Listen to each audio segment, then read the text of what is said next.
Wala raw naging paggalaw sa presyuhan ng mga bilihin sa Pampanga nitong nakalipas na mga buwan kasunod ng pagsirit ng presyo ng mga produktong petrolyo. Itong inihayag ng Department of Trade and Industry o DTI Pampanga sa kanilang kapihan sa media nitong Huwebes, June 4 sa Vista Mall sa City of San Fernando.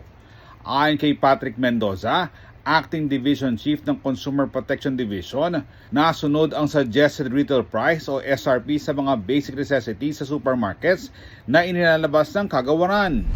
Yung mga namomonitor natin ay within SRP.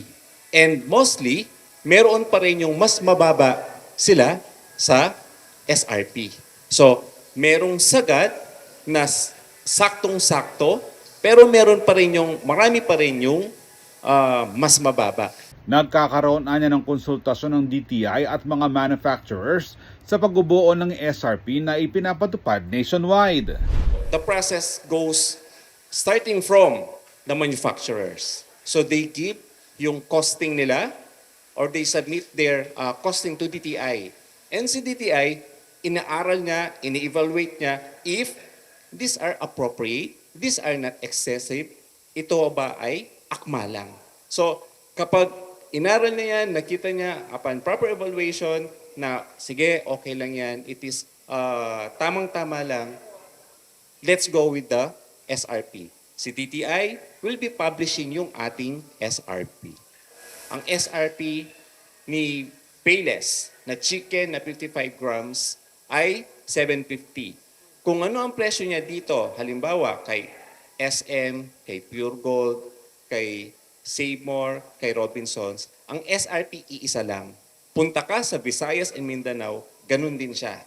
So, apply po siya nationwide. So far po, sa idea namin, DTI pa lang ang meron pong SRP, which is nagiging safeguard nating consumers against doon sa unauthorized price increases.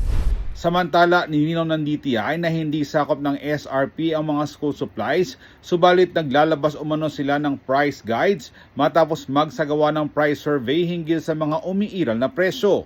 Ayon kay Edna Dizon, Director ng DTI Region 3, may mga diskwento caravans ng kagawaran katuwang ang DepEd para sa murang gamit sa eskwela, maging ng school uniforms.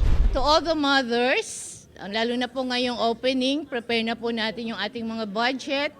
We are now preparing for the Diskwento Caravan, yung balik eskwela. Sana tangkilikin po ito.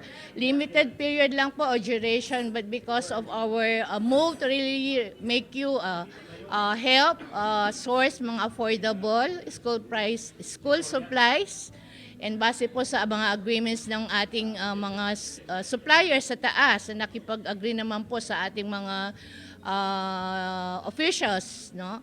So basically, nag-o-offer din sila ng mga discounts at Diskwento Caravan. So tangkilikin po natin at maaga tayong mag-prepare for all the supplies needed by your children. Ako si Jody Dizon Mercado para sa CLTV 36 News.